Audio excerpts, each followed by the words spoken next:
Another thing that we need to pull up too as well, Maxwell question was about how valuable, and I want to ask you guys, how valuable is Hitchens? Anthony Hitchens, how valuable?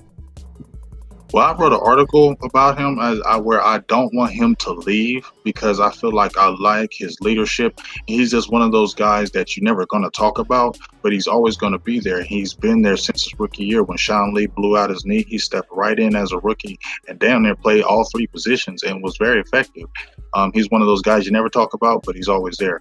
And we really didn't see his value until he got hurt in the preseason and Jalen Smith had to come in there.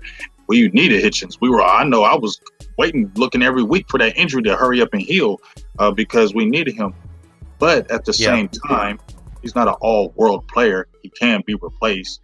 I don't think he's going to come back. So with the Colts having $70 million worth of money to throw away, we can throw him to sink and they can say, okay, we're going to put him in our defense, and that's one puzzle that we don't have to worry about finding, a piece of the puzzle that we don't have to worry about finding, right? Yeah.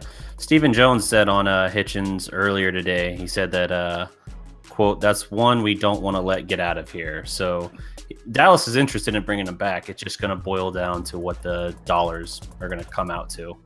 You can't fight against 70 million. That's the only thing. Yeah, exactly. And security too, because think about it, if they keep Hitchens, what if they draft a linebacker? What if they happen to get a linebacker high in the draft? Now you wonder, okay, where's Hitchens going to play? Where's Lee's going to play? Where's Jason Smith going to play? There'll be more of a log jam. You probably wouldn't draft maybe a linebacker as high if you kept a Hitchens, because now you have your solid three there, where if Hitchens is talking about leaving, you instantly have to get after a linebacker. Watch those things you need to address anyway in the draft. Addressing things in the draft. Speaking of Stephen Jones, Darreck, talk to me about what he said about Jason Witten.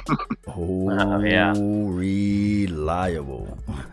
All right. So there was a function earlier tonight. It was something, I actually can't remember exactly what its name was. It was named after Witten, some award thing earlier. And reporters were talking to Stephen Jones while Jason was within about 3 feet of him. And so how much of it was kind of said kind of in jest, I don't know. But here's the exact quote. So when asked about the prospect of drafting another tight end this year in the draft, Stephen Jones said, quote, "Are you kidding me? Did you just ask me that? Every time we've drafted a tight end, Jason Witten has walked into my office and gone, another wasted pick. So I'm not going to start doubting him now. We feel good about that position. Obviously, Jason Witten is more driven than ever. I'd never bet against him. I don't think anyone in this organization would. We've got some good young tight ends. I won't say it too loud or he might grab me right here. But that's what makes Jason Jason. He's the ultimate competitor, and of course, we just love him." So I'm hoping there's a little bit of just kind of playfulness to that. I hope it is too.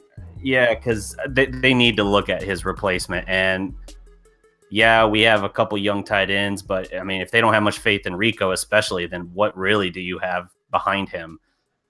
I mean, they have just a bunch of okay guys. They don't have a guy ready to step in and be any kind of offensive weapon for them, really. We need a dominant tight end.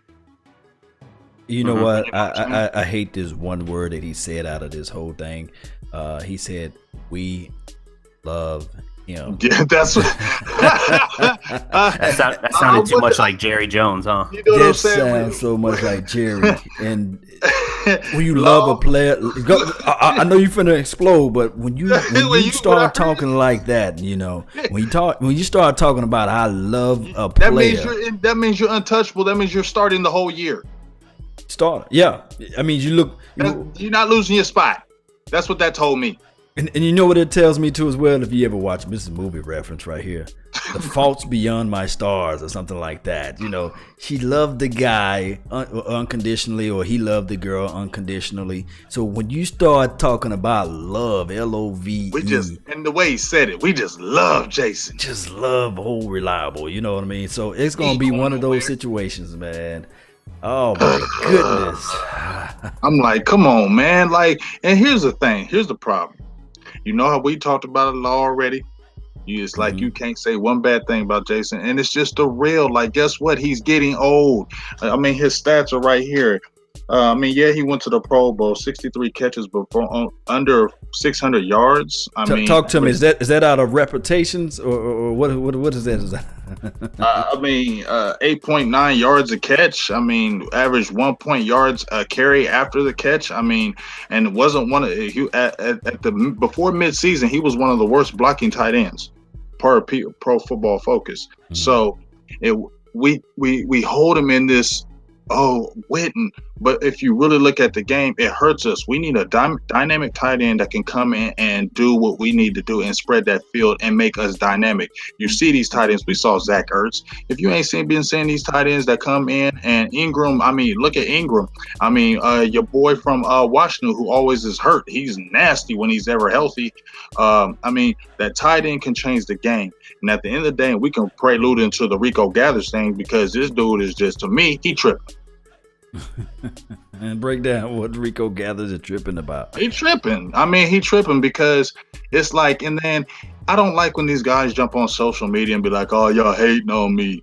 Nobody's hating on you, okay? Stop saying that. Stop saying people are hating on you. You are putting a bullet or a bullseye on your back because now you're coming out there saying, I don't even play basketball. I don't play basketball. I barely play football. You ain't never seen an athlete like me. I'm going to come out there and be the best tight end in the league. That's all good. But guess what? And then you're talking about you're making records and come check me out on the record deal. That's all good. That's all good. But guess what, Rico? You got smacked by Kayvon Frazier one time and you was done. That's what I'm talking about. You know what I'm saying? And you ain't played in no regular season games, and it's going on year 3. So at the end of the day, I don't really want to hear that. I want to see you get on that field and do something. And guess what? If you get a hamstring injury or anything, who's going to somebody say about you? Oh, making them records. Oh, if you get smacked again and you don't come back in after 2 games. Oh, thinking about them records. Why bring all the attention to you? Just be quiet like you was and stay humble and get out there on that field and make a difference. That's why it goes back to this right here. The person with all the heart, soul, and passion that put it out there on the field, and you don't hear nothing about him. That's number 50. If number 50 had, can you guys imagine if Sean Lee had Jason Witten's health? What would this team look like? He don't do none of that talking. I would like to have Sean Lee in 14 against the Packers. Yeah, nice. Man, just how you saying that, Derek, think about the difference he would have made. We probably could have won that game. We probably could have won that game because it was the little things that beat us in that 14 game. It was those little small things. Yeah, man, I'm thinking like if they had a healthy Sean Lee in 2014, that's probably a Super Bowl team, Super Bowl champion team. And then I probably easily in that like top 2-3 teams, I think. And then you add in like literally the best player on your defense and a quarterback on the defensive side of the ball. That's a massive difference in that rest of that playoffs. And I wouldn't be bashing Jason Garrett as much. Yeah. Oh man. The Dallas Prospect is doing happy hour. Join us next month, Thursday, March 22nd at Mexi-Go Restaurant Club in Plano, Texas, as we host happy hour and do a live remote and meet and greet. Tell them you're there for the Dallas Prospect and you'll receive exclusive food and drink specials with happy hour pricing for the whole night and entrees as low as $5. In attendance will be Law Nation, Big Game James, Darreck Kirby, and our special guest, Computer from 3-6 Mafia. Shirts and other merch will be available for purchase, so come out, have a drink with your favorite Dallas Prospect hosts, and don't wait. RSVP today.